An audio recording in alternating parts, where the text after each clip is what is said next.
역대기는 참 생소한 성경입니다. 성경을 열심히 읽는 학생들도 역대기는 잘 읽지 않게 되는 것이 사실이죠.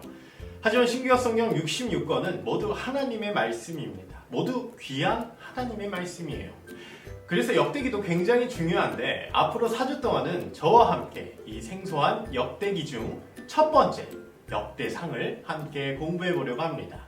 걱정하지 마세요. 4주가 지나면 역대상이 친숙하게 느껴질 겁니다. 그리고 그 역대상을 통해 우리를 위로하시는 그 하나님의 손길이 느껴질 겁니다. 자, 이제 모두 우리 역대상 속으로 들어가 봅시다.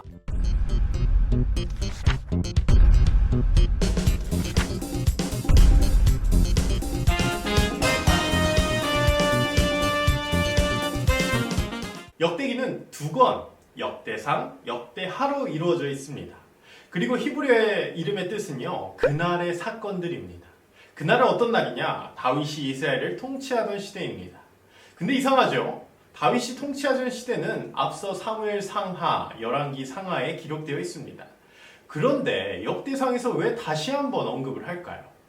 여러분, 라떼는 말이야 들어보셨죠? 저도 점점 라떼의 나이가 되고 있는데 어른들이 라떼를 좋아하는 이유가 뭐예요? 그 시절이 자신의 리즈 시절, 전성기 시절이었기 때문입니다. 그러니 몇 번을 말하고 말해도 행복한 거죠. 강조하고 싶은 겁니다. 역대기를 기록한 저자도요, 이스라엘의 전성기를 기억하고 싶은 겁니다. 그리고 그 전성기를 후대 사람들에게 말해주므로 자손들이 그 나라에 자부심을 갖도록 하기 위함이죠. 왜 전성기를 기억하고 싶고 왜 후대 사람들에게 자부심을 갖게 해주고 싶었을까요? 지금 이스라엘은요, 오랜 포로 생활을 겪었던 자들이었습니다. 우리나라도 일제강점기에 38년 동안 식민지 생활을 했잖아요. 그런데 이스라엘은 우리나라의 거의 2배인 70년간 포로 생활을 했습니다. 그러나 하나님의 인도하심으로 고레스 왕이 이스라엘을 풀어주었는데 이것을 고레스 칙령이라고 합니다. 문제는 우리도 38년 동안 식민지 생활을 했어도 우리나라의 정체성이 많이 사라졌는데 이스라엘은 오죽하겠어요. 더욱이 자신들의 상징과도 같았던 예루살렘 성전을 재건하기만 하면 하나님이 이스라엘을 다시 강대국으로 만들어 주실 줄 알았습니다. 그러나 예루살렘을 재건하여도 아무 일이 일어나지 않으니 백성들의 마음은 요동치기 시작했던 것이죠. 이렇게 절망하고 있는 백성에게 필요한 건 뭘까요? 바로 자신들의 정체성. 그러니 뭐부터 시작해야 할까요? 족보부터 시작해야 됩니다. 우리나라도 아직까지 족보 문화가 있잖아요. 무슨 공파에 무슨 몇 대손, 이게 중요한데 이스라엘 또한 자신들의 정체성을 알려면 자신들이 어디서부터 나왔는지 살펴보고 싶었던 겁니다. 그래서 역대상 저자는요, 1장에서 9장까지 할애해서 이스라엘의 족보로 시작을 합니다. 그런데 이 족보의 시작이 정말 재밌습니다. 그 시작점이 누구죠? 바로 아담. 아담이 누구예요? 창세기에 나오는 하나님의 형상으로 지어진 최초 인간이죠. 이게 무슨 말입니까? 이스라엘은 누구로부터 나온다? 바로 하나님. 이스라엘의 정체성은 하나님의 사람이라는 겁니다. 다른 것을 떠나서 우리는 하나님이 택하셔서 창조하신 하나님의 사람이라는 거예요.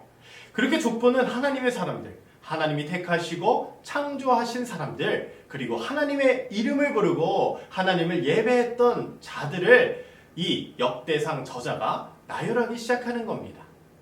결국 역대상이 족보를 통해 말하고 싶은 것은 이스라엘은 하나님으로부터 나왔고 이스라엘은 하나님만 따라가야 하는 사람들임을 강조하고 싶었던 것입니다. 그런데 이런 하나님의 사람들이 왜 70년 동안 바벨론 포로 생활을 했을까요? 그 이유는요, 그들이 하나님을 의지하지 않았기 때문입니다. 하나님을 의지하지 않고 자신의 힘을 믿었더니 그들은 강대국에게 짓밟히게 된 것이죠. 하나님이 없으면 이스라엘은 아무것도 아닌 존재였습니다. 하나님이 그들과 함께 하셨기에 그들은 강할 수가 있었던 것이죠. 그러나 이스라엘 백성들은 하나님을 의지하지 않았고 그렇게 심판을 받게 됩니다. 그러나 하나님은 그들을 포기하지 않으셨습니다. 1장부터 9장까지 족보가 쭉 나열되다가 갑자기 4장에서 야베스에서 잠깐 멈춥니다.